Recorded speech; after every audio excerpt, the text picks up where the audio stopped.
Morning, everybody. Took me a second to get my live stream going, but we're here and we are talking about three of the most common ways tutors will actually market their tutoring business. I didn't even have my lights on yet. That's how that I just am getting started for the day. And as a matter of fact, I am tutoring in about an hour, so I'm not going to stay on this live for forever. But I did want to talk to you about what common ways to market your tutoring business. I just posted in the group a question like, where do you like to advertise your business? And this is a new group, so we don't have a lot of conversation going yet, and that's completely to be expected. But I would love to hear from you. And I posted my places that I commonly will advertise, and I'm not. I can do social media. It's just so much easier for me to get on somewhere and just start talking because, if you know me, you know me. I'm going to turn my volume down just a little bit. So you're you won't be surprised by that if I say, video is easier for me. But my favorite place is actually on YouTube. And the reason I like to use YouTube is I can just speak to the audience as if you're here in my little office. Just this is exactly the place that I show up to do my tutoring sessions with my students.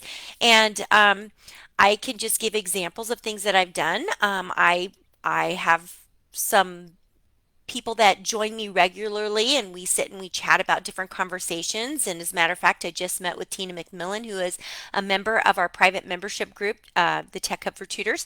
And she and I have done a 12 video series all about different things that parents want to know. They have like these talking points that they're all talking at the coffee shop, at the ball game, at the grocery store. Hey, I have this problem, how are you dealing with it? And we talk about those things, and then we talk about how tutors can help your children with those problems. And so that's because we both work with neurodiverse learners. These are things that these parents actually are encounter. So that was one connection that I made that I've done a 12-part series, and we plan to continue to do more. And Tina's a great person. Hi, Tina. I hope everything's going well up in Canada today. All right. And then I had a few people talking like, oh, I like Facebook or I like Instagram.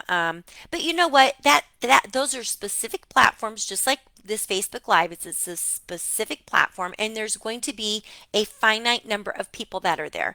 But the reason I also like YouTube is because it's basically a search engine. So if you have your SEO in there and search engine optimization, and you're using keywords that parents are looking for, you might be found based on those ideas. So that was the answer that I was giving to one of our commenters that was asking me, like, tell me why you have two YouTube channels.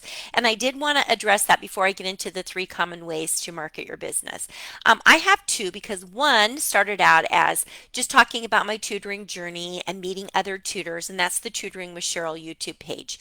But then as I began to support tutors with how to transition from in-person to online tutoring, I decided that I needed to kind of niche down and have really that page, the Tech Hub for Tutors page. I did have it set as Tech Tutor Innovate, and I just updated it so that everything's saying the Tech Hub for Tutors over on YouTube. And it was really more about specific things that you might encounter when you're tutoring online, like how to tutor on the go and how to share your screen. That is a big issue. How do you share your screen? How do you write on the screen?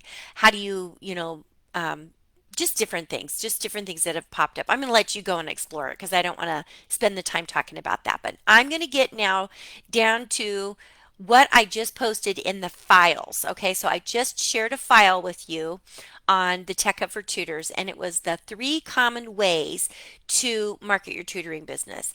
And I just searched this information, and this comes directly from ChatGPT. So I'm going to give credit where credit is due, but I liked it enough that I thought, oh my gosh, this actually inspired me to do some things this week. Today, I'm gonna be doing this. The very first one, and I get this the longer I've been in my tutoring business, the more word of mouth referrals I get. For years, I was a classroom teacher. I retired, and everybody thought, oh, she's not doing anything. She's just sitting at home drinking her coffee, which I am right now. Cheers. We get those word of mouth referrals. People need to know that you're tutoring. So you have to be talking about your tutoring business. And if your clients are happy, they're going to be sharing your business with others. And I've had lots of parents tell me, I shared your name with other people. Now, whether they call me or not, you know, that's totally up to them. And maybe they were like, oh, my kid really struggles with their chemistry test. Do you know of any tutors? And then they share my business card. Well, my business card does not say that I'm a chemistry tutor. It says I'm a reading, writing, and spelling tutor. So literacy tutor, that's maybe not going to help them on their chemistry assessment, right? So, but they're still sharing that information. So word of mouth referrals are really important. And if you've followed me anywhere, and my husband can attest to this, and so can my kids and my family, my friends. I have a sign on the side of my car that says Tutoring with Sheryl. And I put that on there because when I'm flying down the highway, down the interstate, or parked at the Walmart parking lot, or I go into Omaha to, the big shopping centers and my car is parked there, I want people to know who I am and what I do. And I have my little QR code on there, and people can totally see that I am a tutor. And so I want to share that with other people. I want to share that with them, that I am a resource for them. And so that is another way that I would say word of mouth, where you've got your sign. That's also a word of mouth because they can see it, they can read it, they can do something with it. One of the most underrated things, and my local friends who have businesses around here haven't even taken advantage of this. You need to have a Google business profile. Just go to business.google.com and claim your business. Showing up on Google where parents are searching tutor near me or reading tutor in this city is going to help build your credibility and your visibility. Sad news for me, I live on a farm many miles away from any kind of a big city. What I found was if I put Omaha on there, people still couldn't really find me because it didn't match my local address. Keep your local address, and then you do a good job of posting to your Google business profile, and people will actually see you. I have a whole video on that. I believe I have it posted on both of my YouTube pages about what happened when I tried to change my address. I tried to go, I had first had it listed as a P.O. box because I didn't want people to know where I lived. And then, because this is my business address right here. And then I found out that when you went to change it, Google took my business profile down. I was like, what? What on earth happened? Well, my sister, who's a realtor, talked to me through all of that. And we actually made a video about that. So go check it out. It's about your Google business profile page, and you can find it on both of my YouTube channels. Social media presence is important, okay? And here's one of the reasons I think it's important. If you are part of a local chamber of commerce or a business organization and your group is hosting an event and you are part of that, you want and they're going to share some sort of social media, you want to be able to be taggable in that. Again, my local friends that have local businesses do not have Facebook pages or Instagram pages. One post is all that it takes for them to be tagged on that, and then that would help them grow their business. So I'm going to tell you, even if you don't, it's not something that you want to do. If you're involved in anything locally in your local area, to support local businesses and grow your business, please, please, please make sure that you have your social media presence so that you can be tagged. And here's the other thing. On your social media presence, you want to share tips and tricks to make tutoring, talking about your tutoring business and how you make things easy for kids and how your students are being successful. If you want to use any stories with student names, make sure that you get permission. Otherwise, keep them pretty vague. You can create quick educational videos and you can post them to your Facebook, Instagram, your TikTok to show your expertise and attract the perfect client. Okay, that's the three most common ways, but I have a bonus for you. We have three creative and unusual ways that you can market your tutoring business. And I see people do this all the time, and I think I'm going to start to do this. I don't do this. I don't know why I don't do this, but you can do a mini lesson. Okay, offer a little mini lesson. You can go live and say, today I'm going to talk to you about how to overcome this problem. And you literally talk about that problem. One of the biggest issues that my readers have, my personal readers have in my tutoring business is when they come to unknown words and they're still really struggling and they haven't learned how to figure out the syllables in the words. They're just learning the vowel patterns and trying to decode the words. They struggle with that. So taking a multi-syllabic word, like a word that has 3, 4, or 5 syllables in it, and showing them how to break it apart, that right there could be gold right here in my pocket. And I need to make a video on that. If you're a reading tutor, go ahead and do that. Let's talk about it. Come back and tell me how it went. If you're a math tutor, maybe you want to show some sort of a math hack. You know, there's so many vocabulary words in math that scare people who are not mathematically inclined. Talk about those. You can do that with reading. You can do that with science. If you are a science tutor, hop on and do a fun little science lab that shows your excitement about science, and you're going to gain an audience right there. Okay? This is gold, okay? Hand out cards that you could leave in a coffee shop that might say, join me for a free weekly live demonstration of how to read longer words. And then each week you have one word that you're breaking apart and you just leave it in a coffee shop. Make sure that you get the coffee shop's approval to do that. It's like any other business. They're not there just to, bend to your will. You need to have that relationship with them. But you could leave them in libraries. You could go to farmers markets and hand them out. So what a great idea. I am literally going to try this and I will be reporting back to you and letting you know. You can do a student and parent challenge. So you could run like a 7-day reading challenge or math challenge that you run online via mail.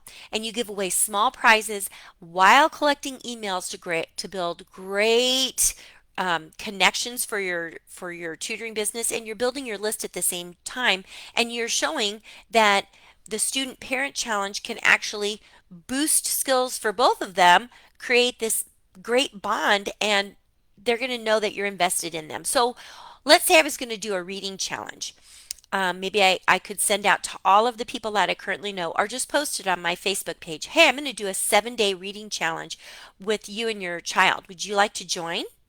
Send me your DM me for the details. Okay, DM the word challenge. Okay, so they're going to send you the word challenge, and then you're going to have a little script and you're just going to send back to them, hey, so glad that you are interested in this. Send me your email and I will send you the details. Okay, so you're going to take their email and you're going to put it into your email list. Do not use your Google email for this. Inside of the Tech Hub for Tutors, I go all through emails and the right way to use them. Okay, so you're going to put that into your list, and then boom, they get into the 7-day reading challenge, whatever that happens to look like. So it could be a math fact challenge. It could be back to nature challenge if you're a homeschooling family or you cater to homeschooling families and you want to talk about science or social studies or something like that. So really get creative on what that could look like for your business, and I think you might be pleasantly surprised. I haven't done that yet. That might be the next thing I do, but I think I'm going to stick with the mini lesson first. Okay, and then the third creative and unusual way is to collaborate with local businesses. Partner with a toy store, a bookstore, a family-friendly cafe, and just say, hey, I made these, or you can order them because I've ordered bookmarks off of Canva. You can design it, you can order it, and they're so nice. They're on really heavy cardstock, and just say, can I leave these at your place of business? And it might be just say that they get a free bookmark with every purchase of their monthly coffee special. It's subtle, but it puts your name in places where families are already spending time. Something that I recently did, we've got a great little coffee shop that just opened up in our community. And I had created a little activity card that I tossed out at local parades, and I had like 6 of them left. And so instead of just throwing them away, I went into Tia Bees. Hi, Tia Bees. And I said, can I put this in your little reading corner? And it had a little activity on it. It had a crossword puzzle and it had like a little manuscript, like learn how to make a special letter. I think I used the letter D or something like that, D for dog. The lowercase d in manuscript and in cursive. And when I threw them out at the parade, I had a pencil attached to them, and I probably should have put them in there with the pencil, but I ran out of pencils. So anyway, just having something like that to say, would you mind if I left a few things here? And guess what? It had my name, it had my QR code, and it had my web address. And little things like that will make a difference over time. Now, are any of these things going to happen immediately?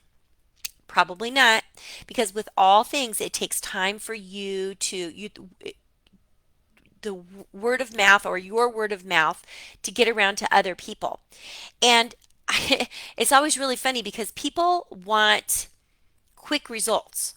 And I would love to say that you can get quick results. If you want quick results, I think you're going to have to pay for some advertising.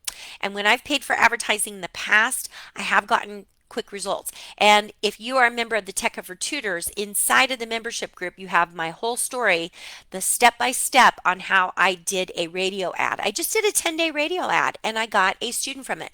But do you know that that student, over the course of time, I have earned a lot of money from that student because every month that student is paying me right around five. Well, it's actually um, it's a family, and so I'm getting multiple dollars from that family. So it's not like I'm just getting $50. It's like it's paid me back in full, and then I'm very invested. Okay, and so when my families ask me for resources, I literally find them resources because, listen, it is my job to be here for the child and for the parent, and I worked very, very hard to support them. I want to keep them. Okay. So by giving really good customer service, that is something else that I think is really, really going to help and grow your business.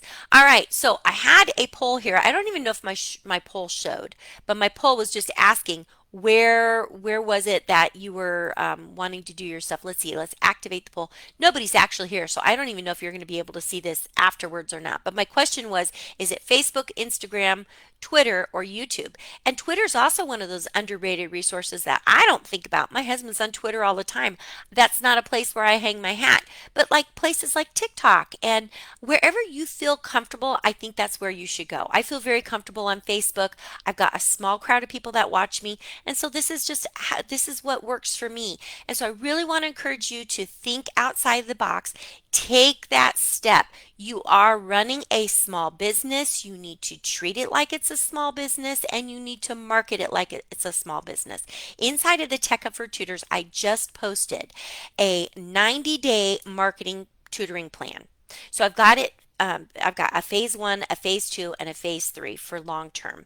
But then I also added a 12-week quick start for those that are already established. And it's just a basic checklist of things that you should be considering doing as a quick reminder that, it takes you. You are your business. It takes you to run your business, and you are the person who is in charge of marketing your business. And so I hope that this has been helpful. You guys, make sure that you head on over to my YouTube pages, check out the things that I have available for parents and also for students, and make it a great day. Bye bye.